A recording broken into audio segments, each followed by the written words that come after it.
وأزواجه أجمعين رب اشرح لي صدري ويسر لي أمري واحلل عقدة من لساني يفقهوا قولي سبحانك لا علم لنا إلا ما علمتنا إنك أنت العليم الحكيم اللهم إني استودعتك ما علمتني فلقني به إذا نسيته وارده علي الدعاء إليك برحمتك يا الله يا أرحم الراحمين أما بعد Hadratul Mukarramin, para jemaah pengajian rutin jemaah masjid Nurul Yakin yang dirahmati Allah Subhanahu wa taala, dan insyaallah mendapat ampunannya, mendapat ridhonya, mendapat maghfirahnya, mendapat pertolongannya, mendapat hidayah dan wilayahnya. Amin Allahumma amin. Para takmir masjid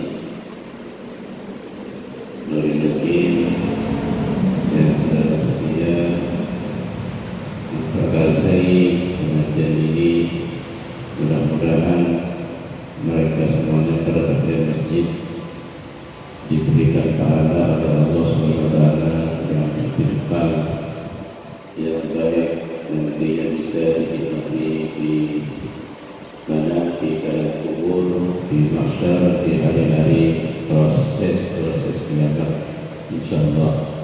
Salawatullah wa salamuhu, semoga selalu tercurahkan, terhalirkan, terlimpahkan, tercurahkan, terhadirkan ke hari baginda Rasulullah Sayyidina Muhammad sallallahu alaihi wasallam, yang karena beliaulah mungkin kita berada di majlis ini, yang karena beliaulah kita bisa bertatap muka, berjalasah, berintikaf di masjid ini, di mana pada saat ini, pada saat dilaksanakannya thalabul ilmi, pada saat dilaksanakannya taklim, membuka pelajaran belajar mengajar tentang masalah ulum ad-diniyah, ilmu agama, yang majelis yang ditempati untuk majelis taklim bil ulum ad-diniyah, baik itu di masjid maupun musalla maupun di tempat-tempat lain.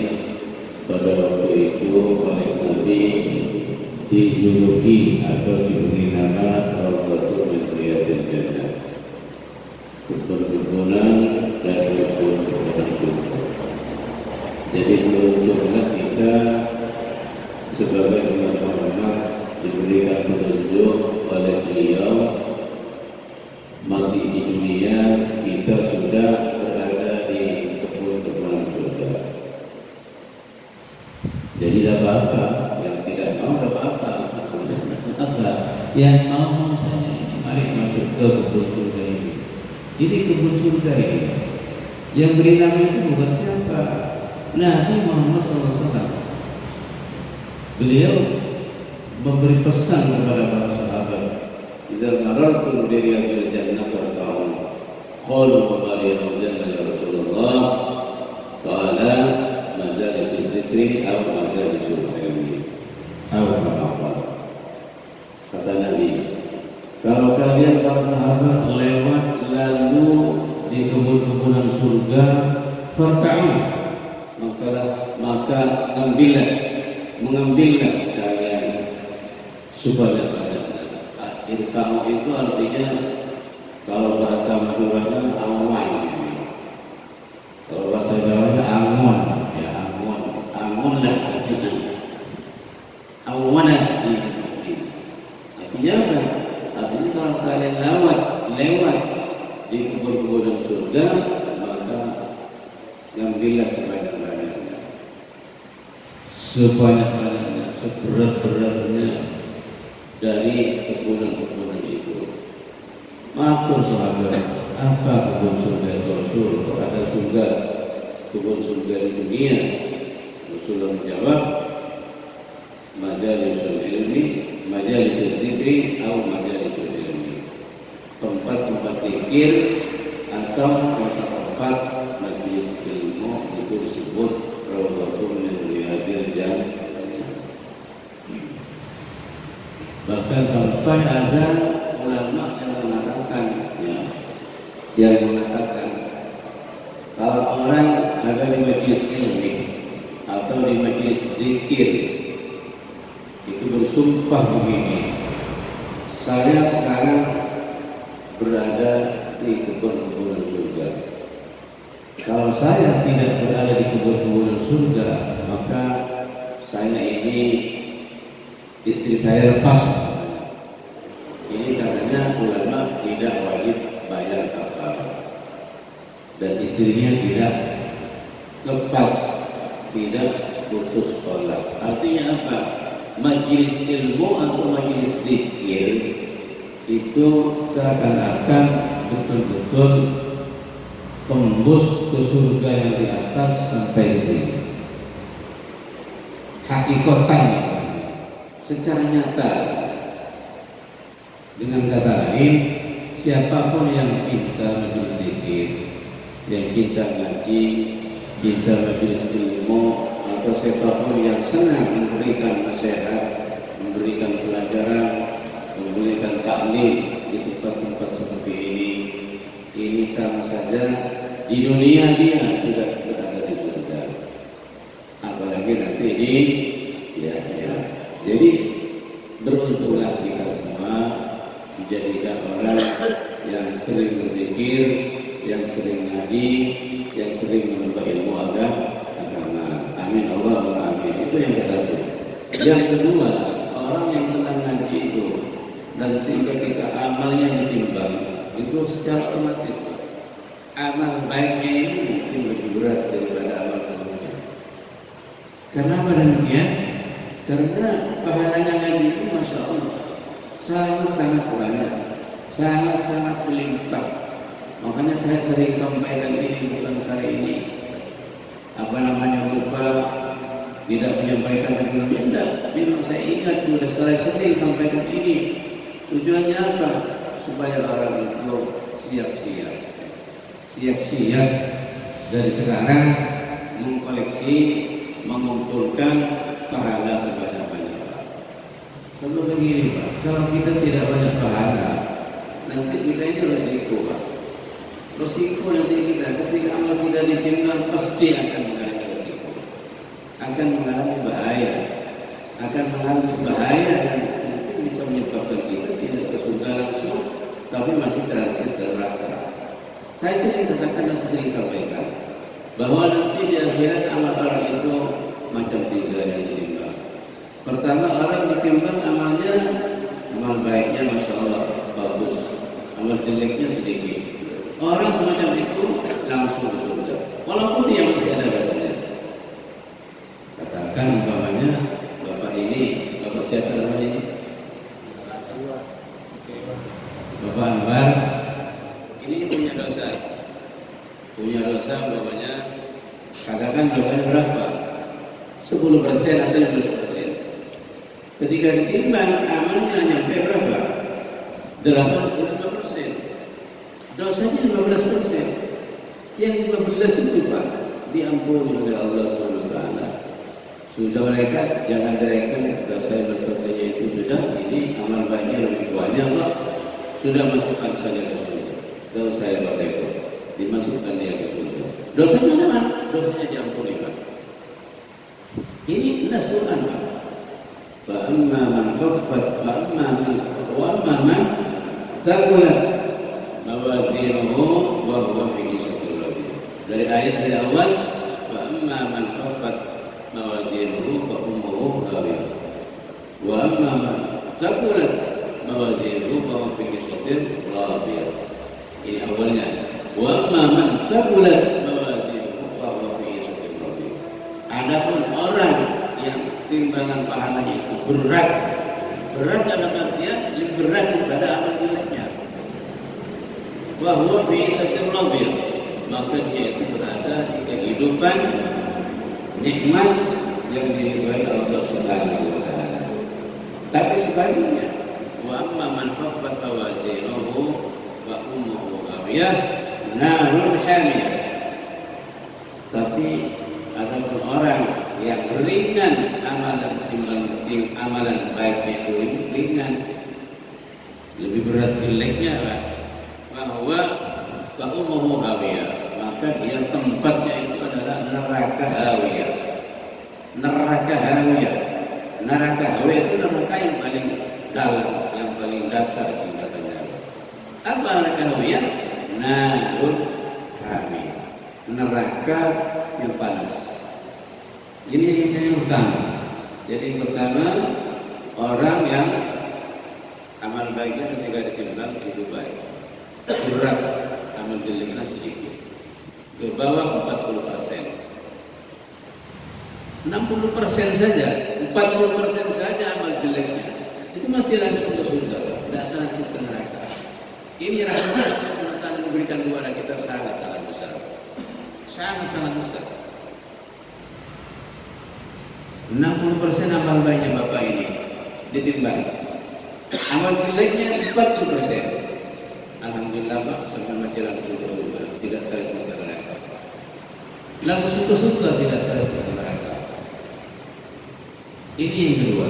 Yang ke satu. Yang kedua tadi, ketika ditimbang, amal jeleknya Masya Allah banyak, berat, sampai mencapai 60% atau 55%. Ketika begitu, maka Allah bilang sama malaikat, sudah malaikat, orang ini mau tidak mau harus transit dulu ke mana? Ke neraka.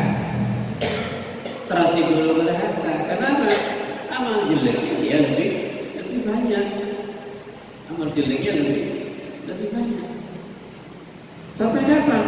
Sampai menunggu keputusan Allah Subhanahu wa taala kapan dia nanti dikeluarkan dari neraka. Apakah 1000 tahun, 2000 tahun, 30.000 tahun, terserah Allah Subhanahu wa taala. Ya Pak ya. Terus kelompok yang ketiga, man alladzina istawat hasanatuhum wa sayyi'atuhum. Kelompok yang ketiga ketika ditimbang itu alladzina istawat, orang-orang yang sama. Hasanatuhum, amal-amal baiknya, wa sayyi'atuhum, dan amal-amal jeleknya sama. Amal jeleknya 50%, amal baiknya 50%. Atau kata orang Madura, amal jeleknya 1 kerenci, amal buruknya, amal bagusnya 1 kerenci. Sama-sama. Orang yang seperti ini, la ilan nar wa la ilan jannah, tidak ke surga dan tidak ke neraka, tidak ke neraka dan tidak ke surga. Ditaruh di mana? Kumpulkan dulu malaikat di sana. Di mana? Di Gunung Araf. Yang disebut di situ nanti di akhir itu ada namanya Gunung Araf.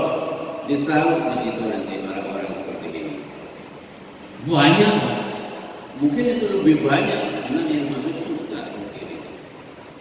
Sampai kapan mereka di situ?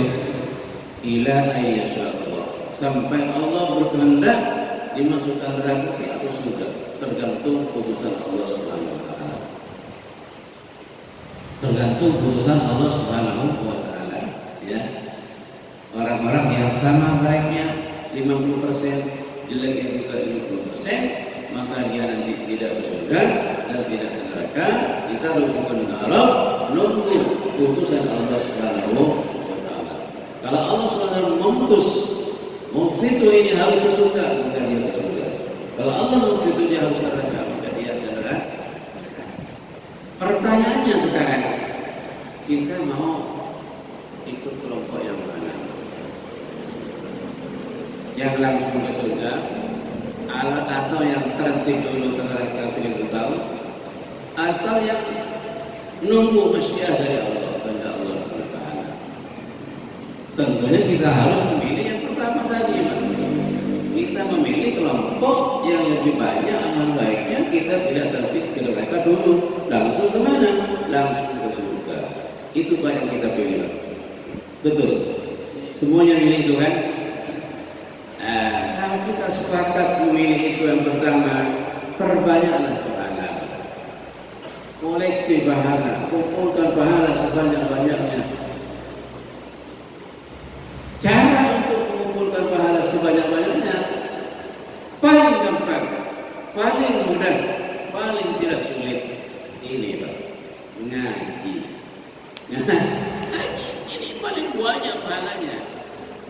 Makanya Nabi Muhammad SAW berpesan kepada seorang yang nama Abdullah bin Mas'ud.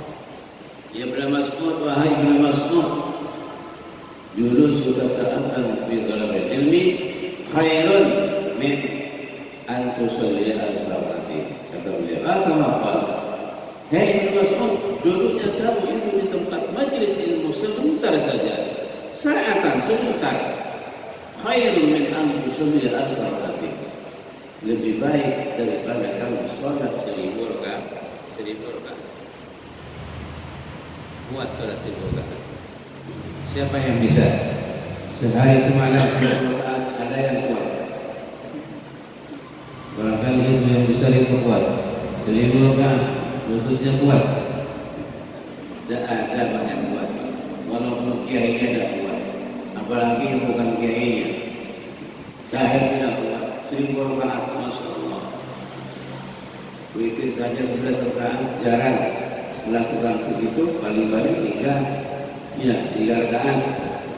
Ini 1000, masih lebih baik dari Pak. Bayangkan kalau tiap hari ngaji, setiap hari berapa pahalanya? Ya, sekarang ini pengajian sudah ditambah setiap bulan 2 kali. Ada yang minta usul 2 kali. Saya tidak saya tolak. Kenapa? Supaya apa? Supaya sampai banyak pahalanya.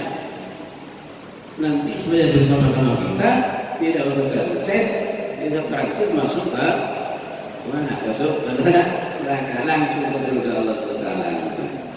Nanti orang-orang yang ngaji ini Pak, orang-orang yang ngaji yang ngajar nanti insya Allah kita ikut, karena kita Imam Syafi'i, ikut bendera Imam Syafi'i radhiyallahu anhu bersama-sama nanti. Karena nanti para ulama, para mujtahid itu punya bendera semua. Imam Syafi'i, Imam Abu Hanifah, Imam Malik, Imam Ahmad bin Hanbal punya bendera yang di belakangnya itu diiringi oleh para pengikut-pengikutnya, dari para ulama, aulia, ulama, para santri, para kiai, semua itu belakangnya menuju ke mana? Menuju surga Allah Subhanahu wa taala.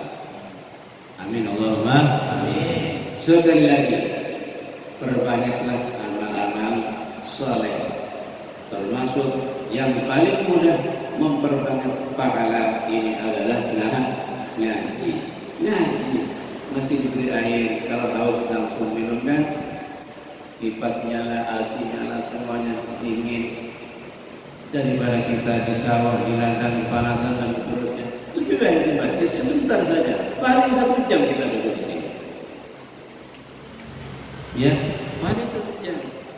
Tapi Masya Allah, malasnya bukan main. Kenapa? Karena ada yang namanya setan dengan nafsu. Setan dengan nafsu itu selalu membelokkan niat baik kita. Kalau kita punya niatan baik, maka setan itu bisi-bisi ke kita, dibelokkan ke jalan lain, ke tempat lain, ke niat yang lain. Makanya setan itu selalu menggoda dan membisikin kita semuanya untuk kita supaya tidak berbuat baik. Ya, ini yang satu. Yang kedua, Pak, kalau kita ingin banyak pahala dan kita ingin nanti senang di kuburan, senang di akhirat, kita banyak istighfar. Banyak apa? Banyak istighfar. Banyak astagfirullah, astagfirullah, astagfirullah. Wadu'firli wali walidayya, wadu'firli walidayya, banyak-banyaknya. Dibatasi paling tidak sehari semalam jangan sampai kurang dari 100. Astagfirullah, astagfirullah. Kalau bisa 300. Jangan sampai lepas landas tidak baca sama sekali istighfar. Kata Nabi SAW, tuba liman wajada fi salatihi kasratal istighfar. tuba liman wajada fi sahifatihi kasratal istighfar atau kama qala. Beruntung orang yang nanti ketika buka catatan amalnya, dia mendapatkan di catatan amal itu pahalanya istighfar yang sangat banyak. Ya, untung itu nanti. Tuba, untung bagi orang yang membuka catatan amalnya, membuka buku tamunya nanti di akhirat. Setelah dibuka, ternyata di situ banyak pahala istighfarnya. Ya. Makanya banyak orang-orang ulama salaf ketika meninggal, maka yang masih hidup itu bermimpi bertemu dengan temannya yang sama-sama ulama itu. Nanya yang masih hidup itu kepada temannya yang sudah meninggal duluan itu, nanya begini ketika mimpi bertemu, saudaraku, apa kira-kira amalan yang paling beruntung ketika kita mati? Dia menjawab katanya, amalan yang paling beruntung ketika kita mati di dalam kubur diperiksa malaikat itu adalah kasratul istighfar. Banyak istighfar, banyak minta ampun kepada Allah Subhanahu wa taala. Ya Pak ya. Jangan lupa target paling tidak 1 hari 1 malam istighfar berapa? 100 kali. Selain apa? Selain setelah sholat. Setelah sholat jelas Astagfirullahaladzim, li walidayya wa li masyayikhina wa li jami'il muslimin wal muslimat wal mu'minin wal mu'minat al-ahya'i minhum wal amwat. Ini jelas. Jadi setelah sholat kita di samping berdoa istighfar untuk kita sendiri, kita mendoakan dua orang tua kita, mendoakan para guru, mendoakan seluruh umat Islam yang masih hidup, juga yang sudah mati. Ya. Jadi dengan demikian kita mendapat pahala istighfar, masih mendapat pahala mendoakan orang tua, mendoakan guru, mendoakan orang-orang yang mati. Jadi kita ini menjadi umat Muhammad ini sangat-sangat beruntung. Sangat-sangat beruntung karena apa? Karena masih banyak orang Islam yang masih hidup setelah sholat minimal ini mendoakan orang-orang yang sudah meninggal, orang-orang yang sudah mati. Ada ulama jumpa temannya yang sudah mati, mimpi, nanya dia, bagaimana saudaraku setelah sampai ini mati? Sudah saya mati ini alhamdulillah mendapatkan doa-doa dari orang Islam yang masih hidup, saya bisa diampuni oleh Allah Subhanahu wa taala. Ini ulama bilang begitu. Sehingga beliau bilang, laula ahya'u la halakatil amwatu. Laula ahya'u la halakatil amwatu. Kalau seandainya tidak ada orang yang hidup yang mendoakan orang yang mati, maka orang yang mati itu semuanya celaka. Tinggal sedikit saja yang tidak celaka. Orang-orang yang betul-betul amalnya soleh dan baik, tinggal itu saja. Makanya orang-orang yang bermaksiat mati menurut tobat, kalau tidak ada yang hidup, maka semuanya akan celaka. Alhamdulillah, orang-orang yang masih hidup itu masih ingat kepada yang meninggal, terutama anak-anaknya, familinya, cucunya, saudara-saudaranya, masih ingat kepada yang mati.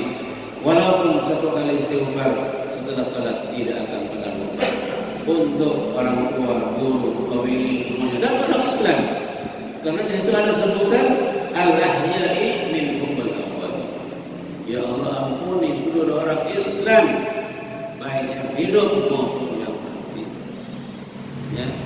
Makanya untuk umat Muhammad ini oleh Allah SWT diberi izin, diberi mandat untuk mendoakan saudara-saudara kita, baik yang masih hidup maupun yang sudah meninggal, mendahului kita semuanya.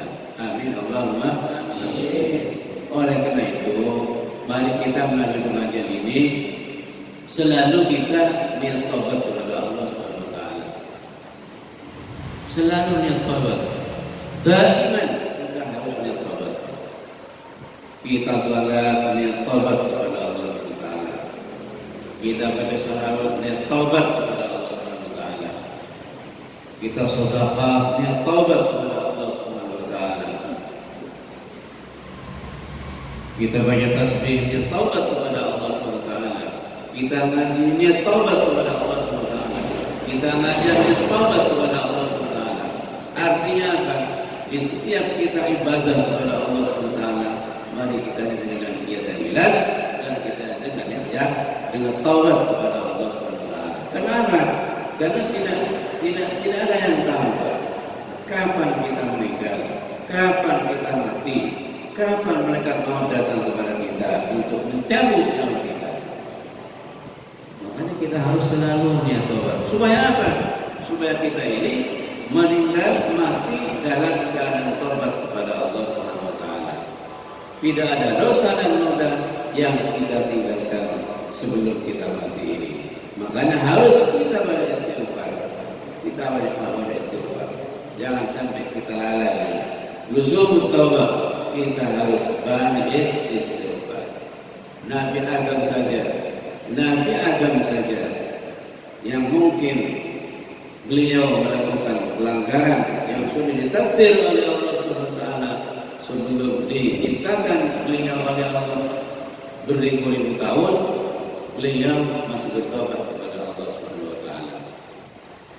Namun tobatnya beliau lain dengan iblis. Kalau beliau tobat kepada Allah Subhanahu wa taala, jelas pertama Nabi Adam melakukan pelanggaran yang sudah ditakdir oleh Allah Subhanahu wa taala sebelum beliau menciptakan orang ribuan tahun. Nabi Adam untuk ditakdir melakukan pelanggaran dalam surga. Untuk apa? Ada hikmah besar di situ.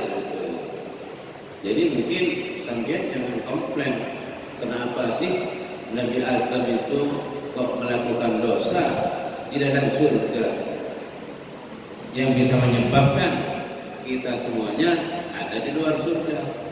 Tidak begitu. Allah SWT menciptakan Nabi Adam alaihissalam dan mentakdir beliau melakukan dosa dalam surga yang ujung-ujungnya harus keluar dari surga. Itu sudah takdir Allah SWT yang dibalik takdir pada hikmah yang besar. Mana hikmahnya? Hikmahnya itu adalah meramaikan dunia, membangun dunia ini sebaik mungkin. Kalau seandainya Nabi Adam tidak dikeluarkan dari surga, tetap dalam surga, terus kita ngapain? Tidak bisa umurnya kita. Tidak ada penyembahan kepada Allah, tidak ada ibadah kepada Allah Subhanahu wa taala. Ya, untung dikeluarkan dari dunia, kemudian beranak dunia sebanyak-banyaknya sehingga dunia ini ramai. Yang dulunya hanya satu orang, yaitu Nabi Adam alaihissalam, yang kemudian tambah dua dengan istrinya Abu Hawa, yang sekarang sudah masak banyak seperti ini, videoan banyak, sehingga orang banyak berkelahi karena ramai, ya. Sehingga banyak penyakit, banyak virus karena terlalu ramai. Karena kalau tidak ada penyakit, tidak ada virus, nanti dunia ini tidak muat, Pak. Makanya oleh Allah diberikan penyakit, diturunkan penyakit, wabak dan bala, supaya apa? Supaya ada yang mati, ada yang lahir, ada yang mati yang lahir. Makanya dunia ini biar muat begitu, kira-kira begitu ya. Ya. Nah, oleh karena itu Nabi Adam itu dalam taubatnya diterima Allah Subhanahu wa taala. Kata Nabi sallallahu alaihi wasallam di sini bilang, "Qubilat taubatu Adam li khamsati khisalin." Li khamsi khisalin. Qubilat taubatu Adam li khamsi khisalin. Jadi intinya di sini begini. Nabi itu kan maksum. Mestinya Nabi itu maksum, terpelihara, terjaga dari noda dan dosa. Tapi karena azab ini alaihissalam untuk supaya bisa dikeluarkan di surga, maka Allah ditakdir beliau supaya berbuat dosa gitu. Dosanya kecil. Menurut pandangan saya kecil. Kenapa dosanya? Dosanya yang di surga itu hanya makan buah yang namanya Syajaratul Khuldi. Syajaratul Khuldi itu buah yang enak, mungkin beliau sangat ingin sekali untuk mencicipi, dan digoda oleh iblis. Kamu Adam nanti kalau makan ini makanya kamu ini nanti tidak keluar dari surga ini seterusnya. Ini bisikan iblis agar kamu ini dengan istrinya kalau makan Syajaratul Khuldi ini nanti kamu tidak akan dikeluarkan selamanya dari surga, kata iblis. Tergoda iblis, makan, ngambil satu, makan. Nabi Adam satu, Ibu Hawa satu. Itu ceritanya di tafsir yang Ibu Adam itu makan satu, sampai di sini. Makanya sampai coba pegang tenggorokan ini. Ada apa nih? Ini, sudah sampai ke bawah. Sampai di sini, ada di sini Pak. Kalau perempuan tidak ada di situ, tidak ada. Ada nggak kalau perempuan? Tidak ada. Terus Ibu Hawa makan dua, nyangkut di sini. Nyangkut di mana? Sampai dada. Makanya di sini ada buah dada. Karena nyangkut di sini Pak. Kalau sampai ke dada. Buahnya ada. Yang ada bang. Setelah Nabi Adam makan itu dan Hawa, makanya pakaian surga lepas Pak. Bajunya terlepas, sarungnya terlepas, tutup kepalanya terlepas, hiasan surganya semuanya terlepas dengan sendirinya. Tidak usah dilepas. Begitu makan ini satu dua, langsung lepas bajunya. Bajunya lepas dari Nabi Adam ke Hawa itu. Begitu lepas, maka kemaluannya nampak. Untung gak ada orang lain di situ. Tapi ada malaikat, ada iblis. Malu juga kan? Akhirnya apa? Karena malu beliau berdua, ngambil daun khuldi itu. Ngambil daunnya dua untuk ditutupkan ke kemaluannya. Ya, ditutupkan ke kemaluannya. Nah itu saja dosanya Pak. Jadi dosanya apa? Bukan beliau mencuri, bukan beliau berbuat yang lain yang dosa-dosa besar seperti di sini. Hanya itu saja. Itu saja dosa. Itu. Tapi beliau Pak hanya melakukan dosa seperti itu. Setelah melakukan dosa kemudian lepas baju dan hiasan surga, lalu ada Allah SWT dibilangin, qala kita minha jami'an ba'dukum li ba'din aduwwun. Adam Hawa, turunlah kalian berdua dari surga jami'an, seluruhnya. Seluruhnya artinya Adam dan Hawa dan putu-putunya, anak-anaknya, zuriat-zuriatnya yang masih dikandung di punggung Nabi Adam dan di ruang tidak ada di surga lagi, kecuali nanti kalau sudah waktunya akan dikembalikan ke dalam surga. Turunlah beliau dari surga ke dunia. Yang Ibu Hawa turunnya sampai di Jeddah, yang Nabi Adam turun di surga sampai di India. Tidak bersama-sama. Takut tidak pastinya. Coba, dunia hanya dihuni untuk berdua. Nabi Adam dengan Siti Hawa turun dari surga yang indah ke alam dunia yang sepi sunyi. sepi sunyi, banyak gedung seterusnya. Kira-kira kalau sampean berani enggak kira-kira hidup di dunia seperti itu? Sangat menderita. Kalau sampean terpisah dengan istrinya, turun dari surga ke dunia, terpisah, sepi sunyi, tidak ada orang sama sekali, berpisah ke dunia ini. Ibu Hawa di Jeddah, Jeddah itu kan mbak perempuan, makanya disebut Jeddah. Nabi Adam turunnya ke India sendiri-sendiri. Menderita kan? Kalau sampai kira-kira gimana kira-kira? Tinggal dengan siapa, makan apa, dan bagaimana. Setelah itu turun Nabi Adam oleh Allah diilhami taubat kepada Allah Subhanahu wa taala. Diilhami untuk bertobat, membaca istighfar dan munajat yang bunyinya Rabbana zalamna anfusana wa illam taghfir lana wa tarhamna lanakunanna minal khasirin. Itu bunyi taubatnya Nabi Adam yang diberi ilham dan wahyu oleh Allah Subhanahu wa taala, hatinya diberikan semangat untuk mengatakan dan mengucapkan kalimat itu.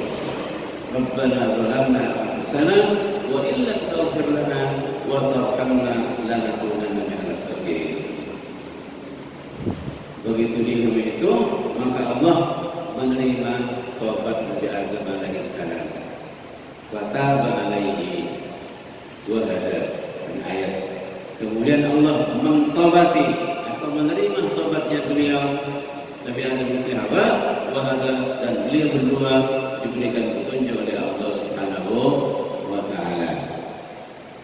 Nabi Adam turun dari surga ke dunia merasa dosa, tidak berani melihat langit selama 300 tahun. Hanya satu kali melakukan dosa seperti itu. Tidak berani beliau melihat ke atas selama 300 tahun. Terus kita bagaimana? Yang setiap hari berlumuran dosa, pagi sore berlumuran dosa, setiap waktu berlumuran dosa, istighfar kita tidak ingat, istighfar kita lupa, kemudian mata kita celana-celana ke atas dan ke bawah. Bagaimana kira-kira? Ini cerita ini supaya apa? Supaya dibuat contoh oleh kita semuanya. Ketika kita melakukan dosa, maka kita harus munajat kepada Allah, minta menangis kepada Allah SWT. Jatuhkanlah air mata kita, teteskanlah air mata kita di mata kita ini. Untuk apa? Untuk senjata pamungkas nanti. Supaya apa? Supaya api neraka yang akan kita bisa dipadamkan dengan itu. Amin Allahumma amin. Bisa menangis Pak. Bangun tengah malam, bangun jam 3, sholat tahajud, sujud sambil menangis kepada Allah Subhanahu wa taala. Teteskan air mata itu. Untuk apa? Untuk supaya nanti menjadi pemadam api neraka yang akan membakar kita. Ya. Ainani la tamassuhum an-nar, kata Nabi sallallahu alaihi wasallam. Ainani la tamassuhum an-nar. Dua mata tidak akan tersentuh api neraka. Dua mata tidak akan tersentuh api neraka. Matanya sama, mata apa saja itu Pak? Dua itu. Ainun bakat min khasyatillah. Pertama itu adalah mata yang menangis karena takut kepada Allah Subhanahu wa taala. Mata menangis karena takut kepada Allah Subhanahu wa taala. Nanti bisa menangis. Kalau tidak bisa, paksakan menangis. Karena kata Nabi sallallahu, ibku fa illam taku fatabaku, kata Nabi. Ibku min khasyatillah fa illam taku fatabaku. Menangislah kalian kepada Allah karena takut kepada Allah. Kalau kamu tidak bisa menangis, fatabaku, maka paksakanlah untuk menangis. Yang padanya nanti bisa nangis. Bisa lah kira-kira nangis. Bapak, ya bisa ya, bisa lah kalau dipaksa. Jangan nangis karena hanya dagangnya rugi, nangis. Tidak Pak, karena takut kepada Allah Subhanahu wa taala. Nanti di akhirat ada Ada gambaran begini. Di akhirat, di bidang akhirat itu ada gambaran begini. Kok bilang gambaran? Iya karena belum terjadi. Termasuk cerita Al-Quran yang nanti orang kafir begini, orang Islam begini, orang kafir itu kan gambaran semua. Belum terjadi coba di Quran itu. Nanti itu nanti. Makanya ada gambaran di akhirat, di medan akhirat nanti Nabi Adam itu manggil Nabi Muhammad dengan keras, teriak, Muhammad, Muhammad, kata Nabi Adam, Muhammad, Muhammad. Apa Nabi Adam? Itu loh kelompok umatmu itu loh mau dibakar neraka itu. Dikejar api neraka mau dibakar umatmu itu. Kata Nabi Adam, mana itu? Spontan Nabi bangun bangkit membawa sesuatu untuk memadamkan api neraka itu. Yang mengejar umatnya itu. Tapi ternyata gimana yang terjadi? Tidak padam-padam api itu. Tetap mengejar salah satu umatnya itu dan padam-padam api itu. Tiba-tiba datang malaikat Jibril secara spontan membawa pemadam. Katakan apa? Kalau sekarang pemadam itu apa namanya? Apa namanya itu? Pemadam itu apa namanya? Itu yang ditaruh di toko-toko itu ya. Apa? Ya itulah namanya, saya tidak tahu namanya. Datang Jibril, kemudian disemprot satu kali itu. Semprot satu kali, terus langsung spontan seketika itu juga padamlah api. Heran Nabi. Jibril, kok hebat betul senjata kamu? Kok hebat betul pemadammu itu Jibril? Apa itu Jibril? Jibril jawab, ini Muhammad, pemadam yang saya punya ini adalah air mata orang yang takut kepada Allah SWT di dunia dikumpulkan untuk memadamkan api neraka ini. Ya. Artinya apa? Ketika sampai nangis tengah malam takut kepada Allah Subhanahu wa taala, jatuhlah air mata kita, air mata dari mata kita, itu diambil oleh malaikat, dikumpulkan, dijadikan di tempat, di satu tempat untuk ketika nanti dibutuhkan. Oleh karena itu Nabi bersabda, qatratun min dumu'il ain min khasyatillah tudfiqu an-nar. Satu tetes dari air mata yang jatuh dari mata orang yang takut karena Allah itu bisa memadamkan api neraka. Karena komplain Pak, kalau begitu kiai orang kafir nanti tidak terbakar neraka bisa dipadamkan. Jawabannya apa? Jawabannya memadamkan api neraka yang akan membakar orang itu, bukan seluruhnya, bukan seluruhnya, tapi memadamkan api neraka yang mengejar api itu akan membakar orang itu. Ya untuk orang-orang kafir ya sudah tetap di situ akan dibakar mereka nanti. Ya, nangis ya, nangis nanti insyaallah kepada Allah Subhanahu wa taala.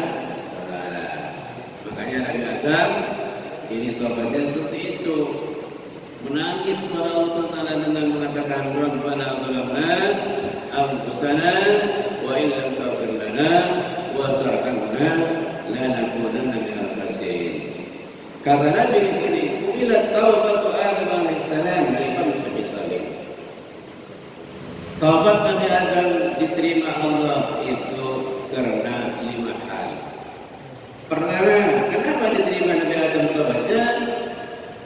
Fa Adam aqarra ala nafsihi bidzambi. Nabi Adam itu mengaku dengan dosa yang dia perbuat. Nabi Adam itu mengaku dengan dosa yang dia lakukan. Pertanyaannya, kita dari pagi tadi mungkin melakukan dosa, atau kita tidak melakukan dosa? Merasa tidak melakukan.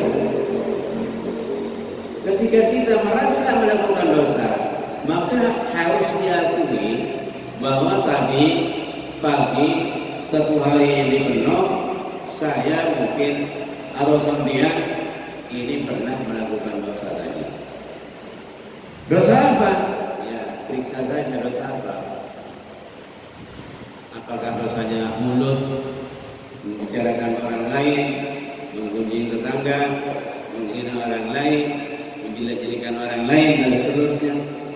Apakah dosa mata, apakah dosa dosanya telinga, atau dosanya tangan, atau dosanya kaki, atau dosanya hati, atau dosanya apa saja. Tidak lepas dari dosa kita. Harus kita akui itu, Pak. Akui, daripada kita tidak merasa punya dosa, lebih baik kita mengakui dan merasa punya dosa. Jadi dengan demikian, kalau kita sudah merasa punya dosa, konsekuensinya apa, Pak? Tobat kan? Tobat kepada Allah Subhanahu wa taala. Makanya tolong kita ini setiap hari, setiap malam ini harus merasa bahwa kita ini punya dosa. Bahwa kita ini punya dosa. Baik dosa yang disengaja maupun yang tidak disengaja. Kalau kita sudah merasa kita ini punya dosa, konsekuensinya kita pasti kita ini mau taubat kepada Allah Subhanahu wa taala dengan berbanyak istighfar. Makanya Nabi Adam mengaku punya dosa dengan kalimat tadi, Rabbana zalamna anfusana. Rabbana wahai Tuhan kami, zalamna anfusana. Kami ini, aku ini ya Allah, kami ini, aku dengan istriku ini ya Allah, menganiaya, menzalimi terhadap diri kita sendiri, terhadap diri kami sendiri ya Allah. Rabbana zalamna anfusana wa illam taghfir lana. Kalau sampeyan tidak mengampuni kita, tidak mengampuni kami ya Allah, wa tarhamna, dan tidak mengasihi kami ya Allah, lanakunanna minal khasirin. Niscaya kami ini termasuk golongan orang-orang yang merugi. Ini adalah ikrar dari Nabi Adam alaihissalam, pengakuan dari beliau alaihissalam, yang beliau hanya melakukan dosa itu, tapi masya Allah beliau selama 300 tahun bertobat, tidak berani melihat ke atas karena malu kepada Allah Subhanahu wa taala. Itu adalah ikrar beliau dan malunya beliau dan adabnya beliau kepada Allah Subhanahu wa taala. Kemudian yang kedua, Nabi Adam diterima taubatnya, nadimana nafsihi, menyesal atas perbuatannya itu, menyesal. Kata orang Madura, kasta, semul golek, kasta. Ala bagusnya kasta, menyesal. Karena menyesal atas perbuatannya itu, nangislah, nangis, nangis, nangis, nangis. Punya nangis, punya nangis. Itu yang kedua. Yang ketiga, Nabi Adam diterima taubatnya oleh Allah, diterima taubatnya oleh Allah. Asra bitawbah. Beliau Nabi Adam cepat bertobat kepada Allah Subhanahu wa taala. Cepat-cepat bertobat, tidak janji-janji. Nanti saya tobat, masih muda kok. Masih muda, tobat cong, masih itu mati lagi cong. Sudah Pak, saya cepat-cepat. Saya ini masih umur 40 kok. Jangan dulu Pak. Nah, ada yang gitu Pak. Cong, ayo cong, tobat kepada Allah cong, kata bapaknya, kata gurunya. Sholatnya cong dijaga cong, jangan sampai absen sholatnya cong. Masih muda Pak.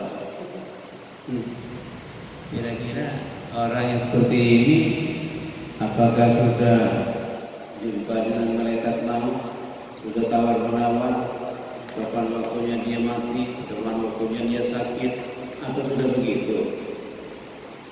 Makanya tidak akan pernah tahu Pak, kita ini kapan mati. Tidak akan pernah tahu dan tidak akan ada yang tahu. Siapa yang tahu mati? Tidak ada. Oleh karena itu saya bilang dari tadi, kita selalu tobat kepada Allah Subhanahu wa taala. Tobat kepada Allah Subhanahu wa taala. kita ini merasa aman. Merasa aman kita ini dari mati tanpa tobat. Jangan. Kita harus betul-betul hati-hati terhadap serangan mendadak daripada malaikat maut. Laisa min syartil maut ayatuna syaitan kabiran. Tidak ada yang namanya mati itu syaratnya harus tua, tidak. Jadi kalau kita kiaskan, kita samakan dengan mangga, maka yang jatuh duluan itu yang muda-muda. Kenapa jatuh duluan? Ya kena penyakit alias kecemper, Pak. Makanya yang muda jatuh duluan, yang tua nanti tunggu matangnya dulu, Pak. Tapi kalau yang muda-muda jatuhan, mungkin ada yang umur 1 bulan, 10 hari jatuh seperti itu. Jangan-jangan nanti kita ini seperti mangga. Yang tua-tua seperti Pak Haji Ali ini masih bertahan, nanti mungkin 10 tahun lagi ini masih hidup. Tapi yang muda-muda seperti ini, seperti itu, kita lagi mati. Jangan-jangan seperti itu. Jangan-jangan yang namanya ini siapa mendahului Haji Ali? Itu jangan-jangan. Ya. Makanya harus siap-siap tobat dari sekarang. Ya. Tobat dari sekarang. Ada di Madura di sana. Kemarin punya anak 2. Istrinya masih muda, dia masih muda, punya anak 2, kan masih muda, mati.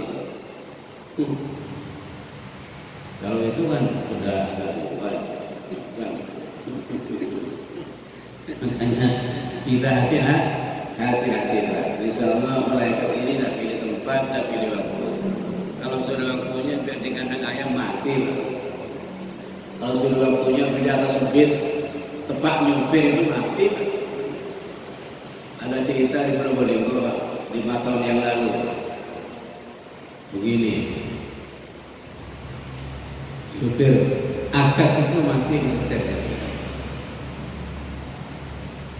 Ada Akas jurusan Kaliangat Banyuwangi.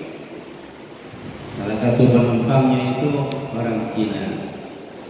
Tiba-tiba nyampe di Probolinggo, orang Cina waktu bus itu melaju dengan kencang.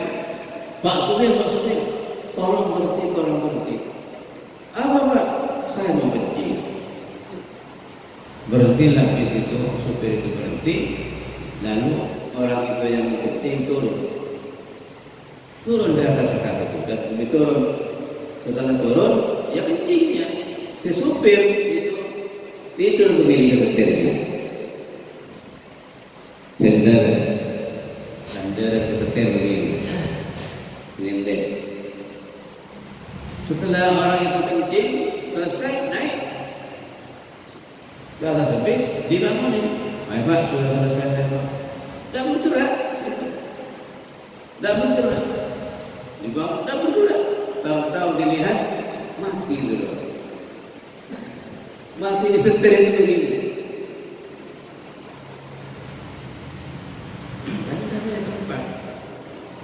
Jadi untuk menyelamatkan yang lain supaya tidak ketabrak begitu, tidak menabrak, maka Allah SWT membuat satu orang itu supaya kencing itu berhenti. Kalau dia nanti mati waktu busnya itu melaju dengan kencang, korbannya banyak, mati semua habis. Tapi Allah punya kehendak dan kuasa rahmat dari beliau, dibuatlah seseorang penumpang itu dibuat apa? Sakit di sini mau kencing, suruh berhenti supir, berhentilah. Setelah itu berhenti, supir begini ke setirnya. Terjadi itu, Pak. Bukan dongeng, nyata itu. Makanya hati-hati. Malaikat kalau suruh tak pilih. Apa itu kiai, ustaz, pedagang, petani, semuanya diambil dimanapun dan kapanpun. Iya, walaupun di atas bis seperti itu diambil oleh mereka. Oleh karena itu kita hati-hati dan kita selalu siap, Pak. Karena yang namanya mati ini tidak akan judul, tidak akan ditangguhkan kalau sudah waktunya buat siapa saja. Makanya kan pasti sudah. yang waras, orang yang waras. Sesuatu hal yang sudah pasti terjadi, itu kan pasti Pak, ada persiapan. Pertanyaannya apa? Lalu apa persiapan kita? Sudah tahu kita nanti 1 bulan, kemudian lagi 1 tahun, 2 tahun lagi mungkin mati. Persiapan apa kita yang kita miliki? Berapa persiapannya? Banyak atau sedikit? Kalau belum banyak, mana persiapannya? Mari kita siapkan sebanyak-banyaknya. Tidak ada lain untuk selamat kita di waktu mati dan setelahnya, hanya amal baik, amal soleh dan seterusnya. Banyak istighfar, banyak zikir, salatnya diperbaiki, sering berjemaah, sering datang ke masjid. Hal itu bukan menafikan untuk cari harta, bukan menafikan untuk hasil harta benda dan dunia. Tidak, silakan teruskan. Tapi jangan sampai lalai kepada perintah Allah Subhanahu wa Ta'ala karena kita cari harta dan dunia. Karena kalau kita ditanya waktu kita cari uang, cari duit, untuk apa duit Haji? Untuk syarat ibadah, ya. Syarat ibadah kadang-kadang kan begitu. Kalau ditanya, pasti jawabnya begitu. Siapapun. Ini ditanya, itu ditanya, pagi ditanya begitu. Itu apa harta sampean? Kok ngoyo-ngoyo begitu? Untuk syarat ibadah, ya. Syaratnya uang yang dicari, ibadahnya ditinggal. Terus apa yang disyaratkan kalau ibadahnya ditinggal? Kan begitu. Syaratnya diambil sebanyak-banyaknya, dilakukan, diusahakan, diupayakan, tapi masrutnya yang dibilangin tadi masrut yang disyaratkan diabaikan, ditinggal. Terus apa yang disyaratkan? Yang disyaratkan nanti kalau itu yang dibuang. Kan begitu. Makanya mari kita ini jangan hanya mementingkan dunia saja, penting juga dunia, tapi lebih penting akhirat. Karena apa demikian? Karena kalau kita bandingkan, kita hidup di dunia ini sangat sementara, sangat sebentar. Kalau dibandingkan dengan kehidupan akhirat, kehidupan di akhirat itu tidak ada batasnya, tidak ada ujungnya. Makanya disebut yaumul baqa, hari yang kekal, tidak akan pernah berubah, tidak akan pernah ada habisnya. Di dunia hanya sebentar saja. Makanya Abdullah bin Umar radhiyallahu anhu itu pernah dipesan oleh Nabi kita Muhammad SAW, kun fid dunya ka'annaka waribun aw abiru sabili. Kata Nabi kepada beliau, kun fid dunya ka'annaka waribun aw abiru sabilin. Beradalah kamu ini Abdullah bin Umar hidup di dunia ini ka'annaka waribun, seakan-akan kamu ini orang asing. Aw abiru sabilin, atau hanya lalu di jalan. Jadi Nabi pesan kepada beliau, kamu Abdullah bin Umar di dunia ini anggaplah kami orang asing. Kalau orang asing kan pasti niat pulang, kan? Sampai orang asing mungkin pergi ke Saudi bekerja, pasti sampai niat pulang ke tempat asalnya. Karena boleh banyak-banyak sampai kalau asing di sana, terbatas sangat di sana, kan? Kalau banyak-banyak nanti gimana bapaknya? Beli rumah, beli mobil, beli kapal, beli sepur, beli kereta api, beli pesawat, semuanya ditumpuk di situ. Bagaimana bapaknya? Tidak bisa dibawa. Asing kita, kan? Makanya kita ngambil waktu kita asing di luar negeri, tentunya kita hanya mengambil dari harta itu secukupnya saja, dan bisa banyak-banyak. Ya, terus apa yang kita harus ambil banyak?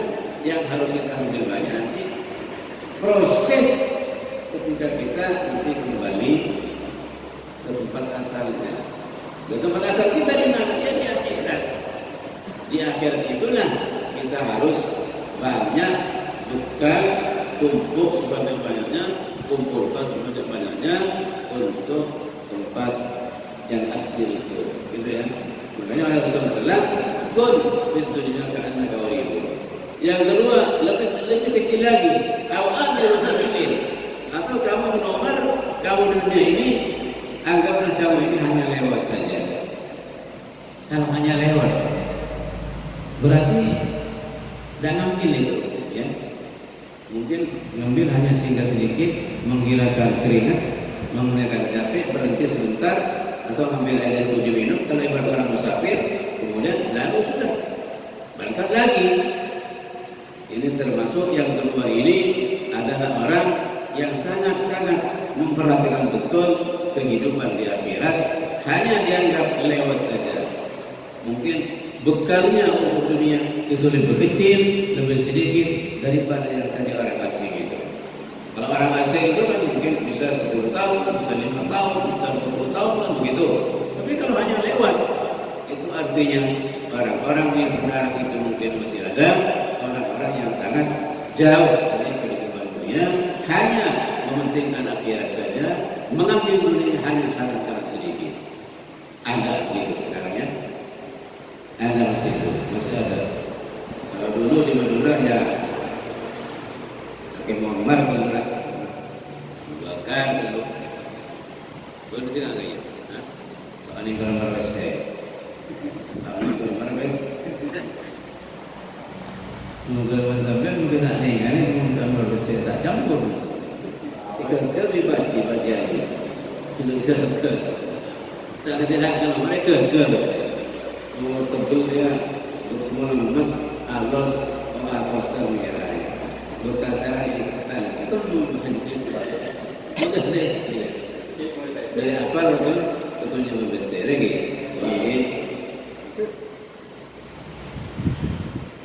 Nomor 5 Nabi Adam mereka terima taubat. Kenapa? Lam yaqnat min rahmatillah. Tidak putus asa dari rahmat Allah Subhanahu wa taala. Tidak putus asa dari rahmat Allah Subhanahu wa taala, ya. Jadi Nabi Adam tidak putus asa. Oleh karena itu, kita harus ambil contoh kepada beliau. Seperti apapun dosa kita, besarnya seperti gunung Semeru 70 kali umpamanya dosanya, seperti lautan dalamnya dan besarnya, jangan pernah kita putus asa.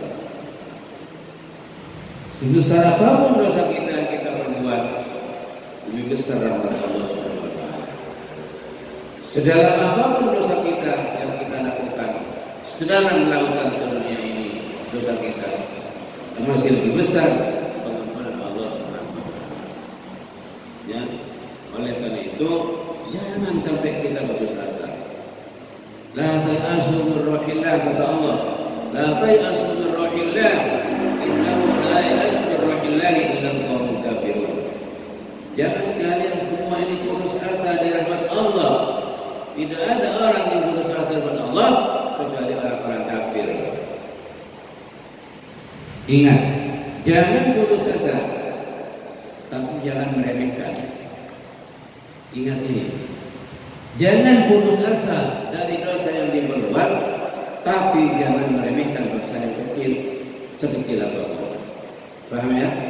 Kenapa demikian? Kalau kita punya dosa besar, sebesar 1000 kali gunung Semeru dosa kita, kalau itu dibandingkan dengan rahmat dan maghfirah Allah, kecil, itu diampuni oleh Allah SWT. Manakala dia bertobat. Yang kedua, jangan lupa, orang punya dosa sekecil apapun, kalau dibandingkan dengan murka Allah, maka itu sangat mungkin dosa kecil itu kalau dimurkai Allah dia jelas pasti jadi penghuni neraka. Paham ya? Makanya ini jangan lupa, jangan pernah putus asa dari rahmat Allah. Yang kedua, gandengannya jangan sampai meremehkan dosa yang kita berbuat walaupun dosa itu kecil. Paham ya? Artinya apa? Artinya kalau kita jabarkan dengan bahasa Arab, ar-raja wal khauf la budda ayyat talinani daliman. Paham ya? optimisme atau harapan dari Allah, dari kita kepada Allah Subhanahu wa taala, dan takut murka Allah dan siksanya, ini harus bersamaan. Abadan wa daiman, seterusnya tidak boleh ini lepas.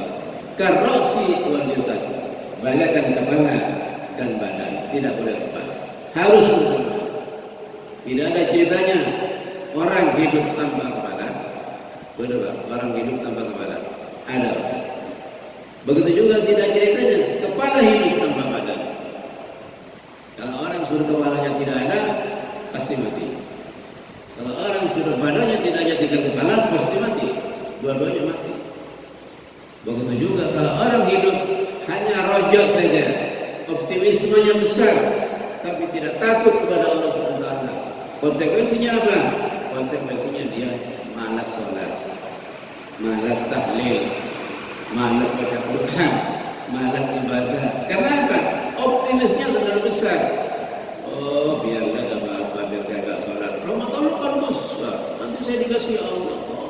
Gitu kan? Iya kan? Tapi sebaliknya, ketika rojoknya tidak ada, optimisnya tidak ada, harapnya sudah kosong, yang ada hanya khauf, takut kepada Allah. Rojoknya tidak ada sama sekali. Apa yang terjadi? Putus asa di hadapan Allah Subhanahu wa taala. Yang juga itu merupakan dosa besar kepada Allah Subhanahu wa taala.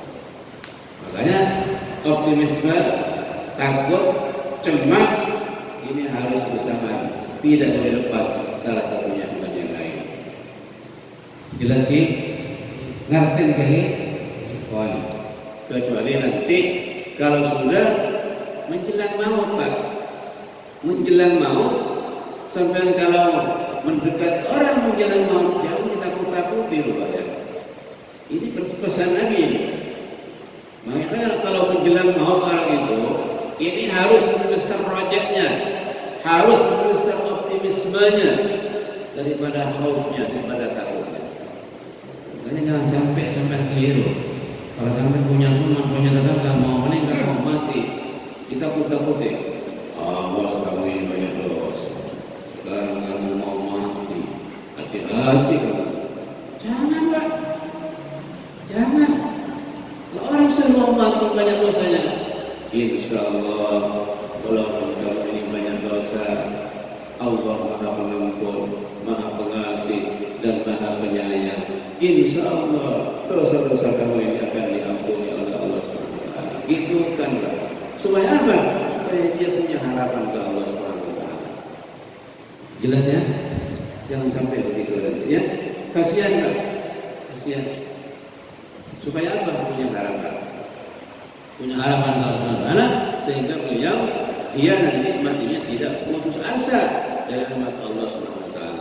Allah paling murka kepada orang yang putus asa dari rahmatnya.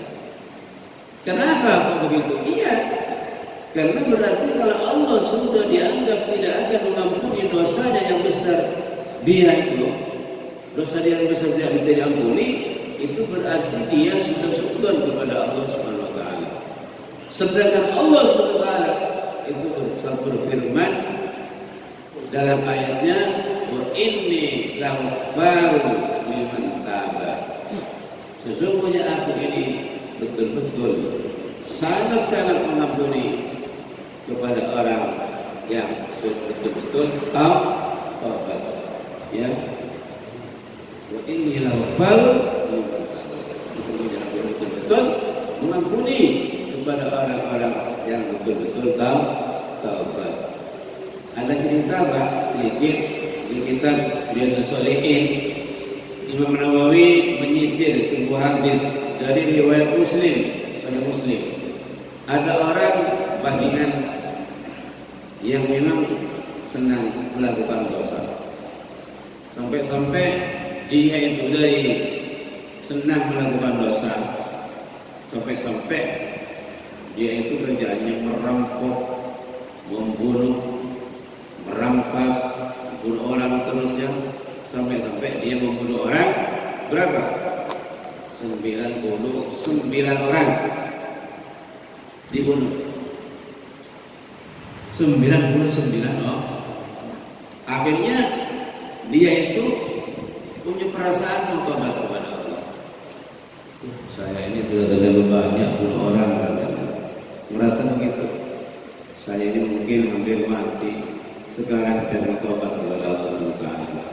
99 orang dia bunuh, Pak. Lain dosa lain, yang mungkin hartanya, yang mungkin istrinya, yang mungkin diperkosa dan sebagainya. Kemudian dia itu cari kiai. Kalau dulu pendeta, cari pendeta. Datanglah dia kepada pendeta pada waktu itu. Pak pendeta, kalau dulu saya ini membunuh orang 99 orang dan dosa-dosa yang Anda lakukan banyak. Bisakah saya ini tobat dan diterima tobat saya ini oleh Allah SWT? Bisa apa enggak? Langsung pendeta menjawab, oh tidak bisa, sampai terlalu banyak dosanya. Masa bunuh orang 99 sampai? Tidak bisa, terlalu banyak. Oh kalau begitu ya tak genapin 100 ya. Bunuh sekian biar genap 100. Langsung pendetanya juga dibunuh. Letaknya berapa? 100. Dibunuh pas 100. Kemudian ada orang yang menunjukkan, sudahlah sampean membunuh orang sekian 99 ditambah 1 lagi 100. Cari kiai anak-anak. Ditunjukkan. Di situ ada kiai yang alim, ada ustaz, ada pendeta yang alim, tanya sama dia. Tanyalah kepada dia. Diuraikan, diutarakan semua kejadiannya itu. Saya ini membunuh orang, melakukan dosa dan seterusnya 100 orang, 99 orang saya bunuh. Kemudian saya tanya kepada pendeta, apa ada aturannya, apa tidak ada. Kalau sudah tidak ada, tak genapin 100 sampai tak bunuh. Saya bunuh, jadi 100 dia bunuh, Pak. Pertanyaan saya, Kiai, Ustaz, pendeta, apakah saya masih bisa tobat sudah saya bunuh orang 100 ini? Apa katanya dia? Oh, jangankan hanya 100, lebih dah apa? Tobat. Allah SWT sangat menerima tobat kembali yang mau tobat. Tobatlah dia, Pak. Sudah ditunjukkan sama pendeta itu, pergilah ke tempat sana. Di sana tempatnya orang soleh. Jangan kamu pernah kembali ke tempat orang-orang yang dosa itu. Tempat sana orang-orang soleh. Pergilah dia, Pak. Nyampe di tengah jalan, dia sudah mau tobat. Plong sudah di sini, 100% mau tobat. Pergi dia, nyampe di tengah jalan, mati dia, Pak. Mati, Pak. Lalu mati, rebutan malaikat. Kata malaikat, ini tugas siksaan. Ini bagian saya untuk digiring ke neraka. Kata malaikat Rahmat, oh bagian saya ini untuk digiring ke surga. Oh dia sudah niat taubat, katanya. Oh kata malaikat ini ada bagian saya ini biar niat taubat. Oh hanya 100 yang dibunuh, bukan hanya sedikit, katanya. 100 yang dibunuh. Itu udah tarik menarik. Malaikat Rahmat, malaikat tarik menarik. Kemudian datanglah malaikat. Kalau tidak salah malaikat Mikail diutus Allah SWT berupa manusia di situ datang untuk mengadili perkelahian antara dua malaikat itu. Apa ini Pak Rami? Kata malaikat Mikail. Ini mati 100 yang dibunuh. Masa ada apa-apanya? Kata ini tidak ada, kata ini ada. Sudah jangan ribut, katanya malaikat Mikail. Ukur saja ke tempat yang dia niat tobat dan tempat yang dia dari maksiat itu diukur. Malaikat itu mengadili, diukurlah tempat itu. Kalau nanti lebih dekat ke tempat maksiatnya, dia tidak diterima tobatnya. Kalau ternyata dia nanti lebih dekat ke tempat yang soleh itu, yang dia tuju, maka dia berarti diterima tobatnya. Diukurlah cara itu. Ternyata setelah diukur lebih dekat ke tempat-tempat yang soleh itu yang dia tuju untuk tobat itu. Lebih dekat ke sana. Berapa kakinya? Hanya 1 jengkal. Tadinya hanya 1 jengkal. Karena hanya 1 jengkal lebih dekat ke sana, dibunuh oleh malaikat. Oh berarti ini termasuk orang yang sudah tobat dan diterima tobatnya walaupun dia bunuh 100 orang. Inilah bukti bahwa masuk surga itu karena rahmat Allah Subhanahu wa taala. Tapi kami jangan mentang-mentang kalau ini nanti kalau sampean rojak yang terlalu besar maka meremehkan dosa. Paham ya? Ini hanya Allah Subhanahu wa taala memperlihatkan seberapa jauh, seberapa besar rahmat Allah Subhanahu wa taala terhadap hambanya, ya. Hampir lebih terlalu banyak, hampir 1,5 jam saya ngomong. Jadi sampai di sini dulu, nanti saya teruskan lagi. Ini akan datang, tidak usah banyak-banyak, termasuk saya sendiri. Saya mentang juga sudah sakit. Mungkin sampai juga ya. Nah, terima kasih. Mungkin hanya sekian yang bisa saya sampaikan. Kurang lebih mohon maaf. Wallahu a'lam bishawab. Wassalamualaikum warahmatullahi wabarakatuh.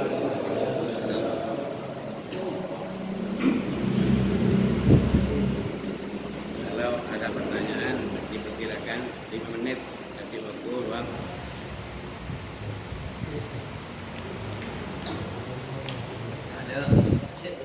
Ada. Tolong tak ada kan?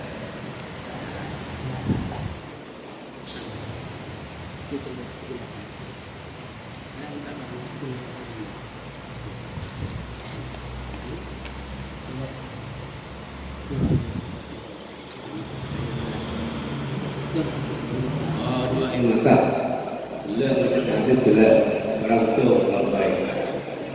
Ainani la termasuk mana, dua mata tidak tersentuh api neraka. Pertama, ain bakat min khasyatillah, mata yang menangis karena takut kepada Allah Subhanahu wa taala. Yang kedua, ainun bakat tahrusu fi sabilillah.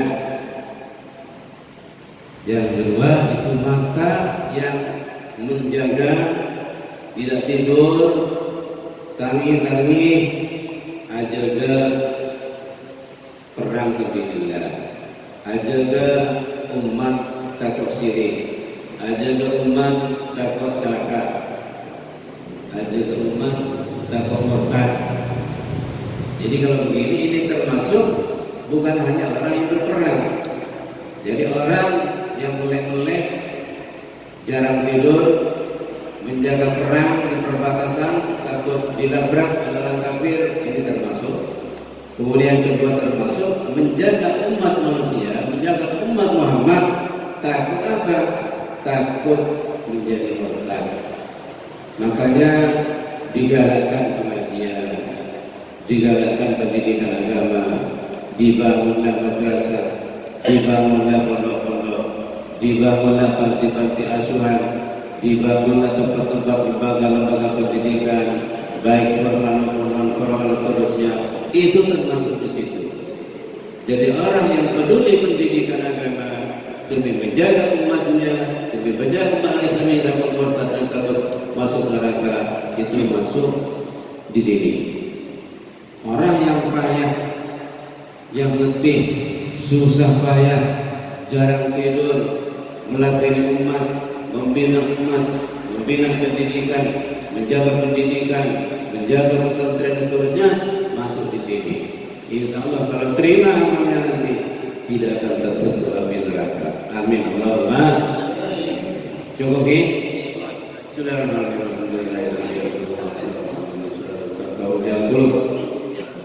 تكشف لنا كل الهموم والهموم والقلوب وتغفر لنا كل السيئات والمنكرات والخلف والضرر برحمتك يا الله يا علام الغيوب. اللهم ارزقنا علما نفقه به امرك الوحيد وارزقنا فهم نعلم به كيف ننجي وارزقنا فهم النبيين وحفظ المرسلين والتقى الملائكه المقربين وقومنا بالعلم وزينا بالحلم واكرمنا بالتقوى واكرمنا بالتقوى وجملنا بالستر والعافيه برحمتك يا ارحم الراحمين. ربنا اتنا في الدنيا حسنه وفي الاخره حسنه وقنا عذاب النار وادخلنا الجنه مع الابرار. صلى الله عليه وسلم محمد النبي المختار. سبحان ربك رب العزه عما يصفون وسلام الفاتحة. بسم الله الرحمن الرحيم. الحمد لله رب العالمين الرحمن الرحيم مالك يوم الدين. إياك نعبد وإياك نستعين اهدنا الصراط المستقيم صراط الذين أنعمت عليهم غير المغضوب عليهم ولا الضالين آمين. اللهم صل على محمد وعلى آل سيدنا مولانا محمد. السلام عليكم ورحمة الله وبركاته.